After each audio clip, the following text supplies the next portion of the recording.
difference between the professional's work and mine. Mine's all streaky all over the place, but he did say that it's pretty good for my first time.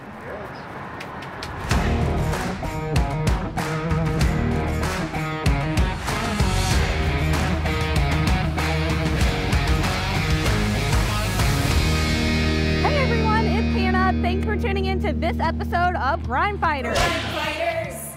Today we're doing a super important job. We're actually cleaning graffiti from our city. So let's go see how it works. What is the process like to clean it? There's two ways. Okay. We can paint over or we can use a chemical remover. Sometimes it takes 5-10 minutes and sometimes he may be here for an hour. We get it done.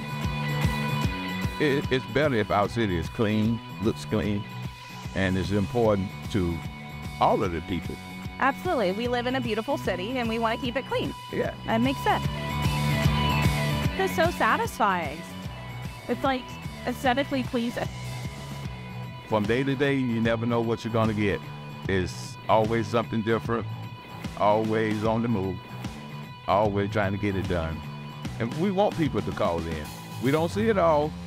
We want to get it all. Of course. But as it is out there, we need them. Yeah. Now that I have done it, I can tell you firsthand that this is some hard work. And it's just one guy out here tackling all the graffiti all over the city. So we appreciate him. We appreciate our entire code enforcement team. Next time you're out seeing someone cleaning the graffiti, stop by and say thank you for all that they do. These are our true unsung heroes in the city of Tampa.